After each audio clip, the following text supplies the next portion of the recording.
Alright, just a little update on my skateboards as far as trucks go. Let me turn this around so you can look and see what I've got. This is my street board.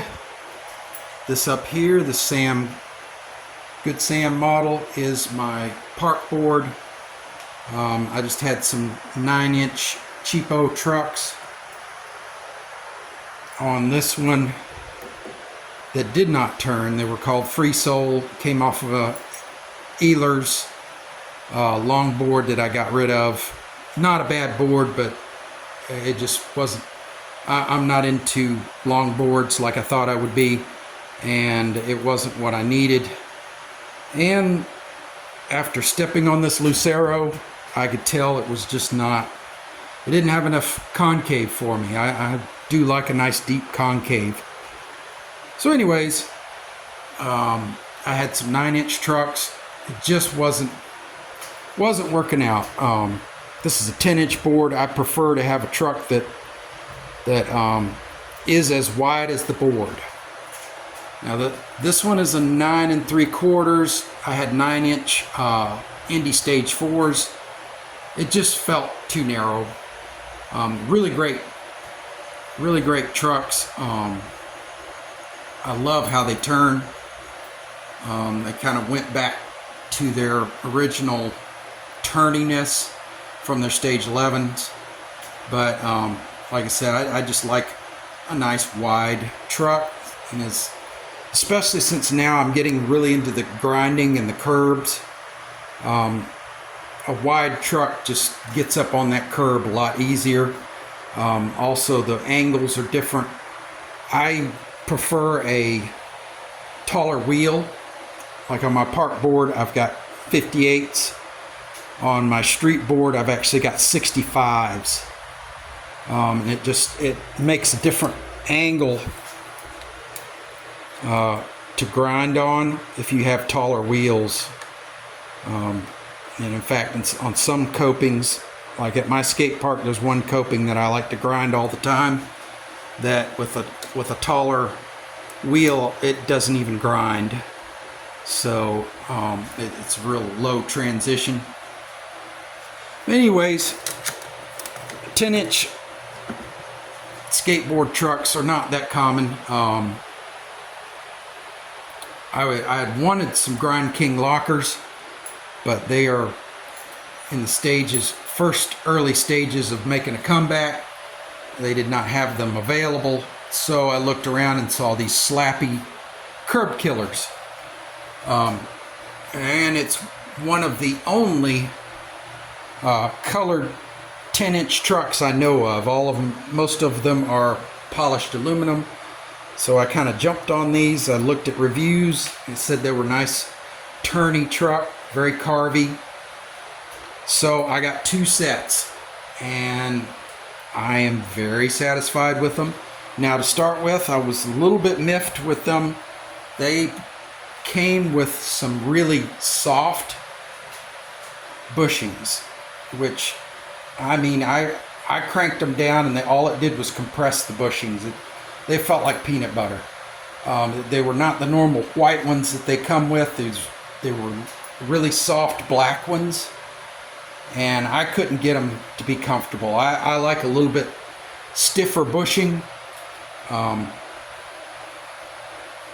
So I went with some Indy Stage 11 hard bushings. With this one, I think I have a hard bushing and a soft bushing here, and as you can see, this is an Indy soft bushing, the 88, and yet it is still stiffer than whatever came on there. With a wider truck, you definitely need a stiffer bushing, because there's more. These hangers have a little bit more leverage to compress these things down. And I'm 200 pounds. I do not need a soft bushing. It doesn't support me well. When I was doing longboards, I had a couple of incidents with wheel bite that left me injured, and so I'm a little leery of soft trucks. Now, when I did change those bushings out, I changed out the washers and everything. The way that Slappy achieved its anti-wheel bite is, they have a really low bushing here, the roadside bushing, and then the washer is kind of large, so it contacts on the inside. I understand that works, but I don't like it contacting like that. It's going to wear that inside out because this is steel, that's aluminum. It's going to weaken the truck over time. Don't like that. I would much rather achieve my anti-wheel bite with thicker risers. And I'm an old school skater. My serious skating years was between 1987 and 91, so I have no problems with a thick riser. I even had a set of gull wings that had the thick riser built in. Those composite ones, street something trucks. Really loved them. So anyways, in fact, you can see there's some wheel bite going on here.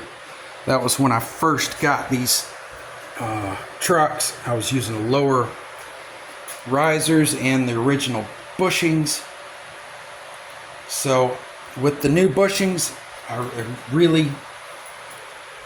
they really have stiffened up enough for me to be comfortable. I really like these very much. Nice carvy, especially at the skate park. I can drop in and then turn with no problem if I need to avoid something, or God forbid another skater. And I'm really getting into the curb grinds, and these things grind great. The set of Indy Stage 4s that I had on this board before were very difficult to get to grind. I actually had to wax them a little bit to get them to grind decently. No problem with these Slappy Curbkillers. Only bad thing I can say about them is that they are a mid-sized truck. They're not as tall as Indies, so I had to go with a little bit thicker risers. But that's splitting hairs. It's still a very good truck. Now, what I intend to do is have some updates over time, especially with these street trucks. They're going to get ground more, just to show how they age. Only thing I don't like about some of these guys that review products is that all they do is first impressions. They skate them a little bit and then they're off to something new, a newer truck or whatever, and they don't show how they've lived with these trucks over time, which is what most of us have to do. We spend our hard-earned money and we're going to get our money's worth out of them. So I want to I want to show you as these trucks age, especially on the street. I'm going to be doing a lot of slappies on curbs. I'm probably going to grind them down to the axle, and I want to show you that so that you can see. So anyways, whoa, board's trying to go off on me. All right, so that is my update. Slappy Curbkillers, I love them. 10-inch Slappy Curbkillers. Thank you so much, and peace out.